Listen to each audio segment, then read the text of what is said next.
To keep things on the rails, I'm going to read from the teleprompter. I had a great meeting with President Roman numeral 11. Excuse me, President Xi. This meeting was a total win.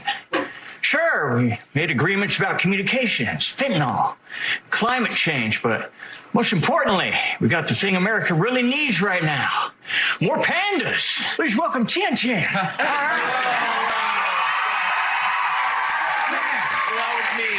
I'm glad we did this, Panda. Now, you and I really aren't so different. We're dads. We're cute. People love sharing videos of us falling down.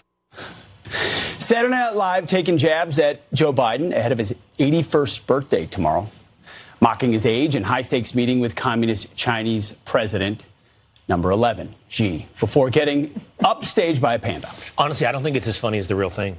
No, I agree with you. I agree. And I saw a better clip than this one. Fox and Friends co-host Brian Kilmeade is here to react. But, you know, the thing is, Brian, I guess what's noteworthy about it is it's like the green light's been given. You know, Joe Biden's been greenlit. You're allowed to talk negatively. Whether or not it's David Axelrod or SNL, you're allowed to take your shots.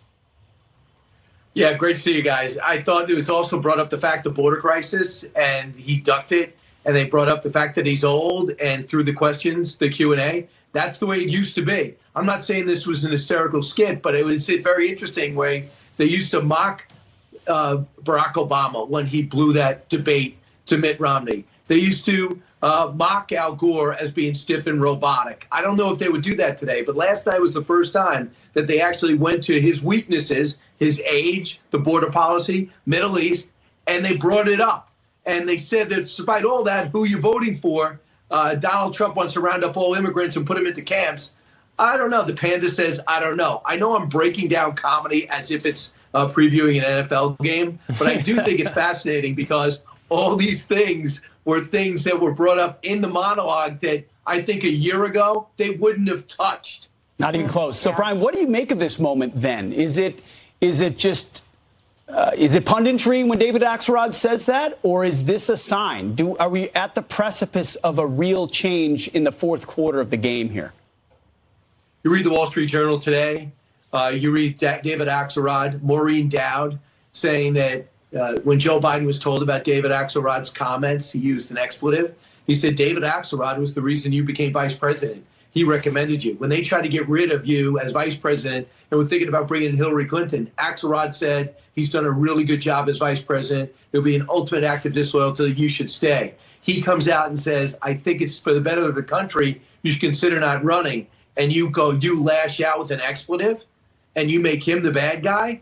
I thought that was fascinating that came from a New York Times columnist. And I think it's fascinating that SNL is doing this, but I don't think they're pushing. I think they're gently nudging for him to think about it because the alternatives. Did you see the poll, guys? Gavin Newsom is their blue chip kid, and he loses to Trump, and I think he loses to DeSantis and Nikki Haley too. Nikki Haley wins by 6-7 points head to head with Biden. Trump 4 or 5 in every poll. The last 3 major polls were 4, and DeSantis does too. So you might say push Joe overboard, but there's no layup coming up behind him. It's certainly not the vice president. We've been over that.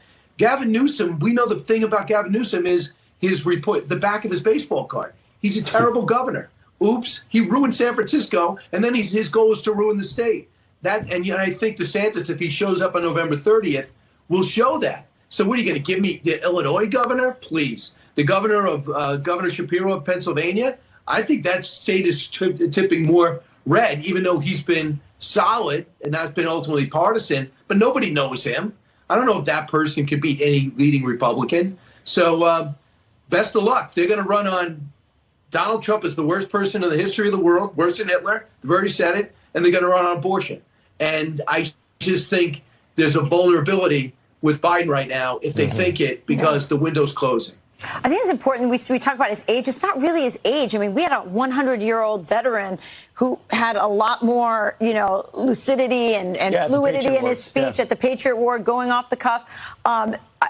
I don't think it's his age. I think it's his competency, and I think we're seeing signs of dementia and just not altogether there. But it's an interesting thing. We'll see what happens. I think Axelrod, Brian, is a sign that Obama, Axelrod is the voice of Obama and Valerie Jarrett, which are the top of the party, and they're saying time to move on.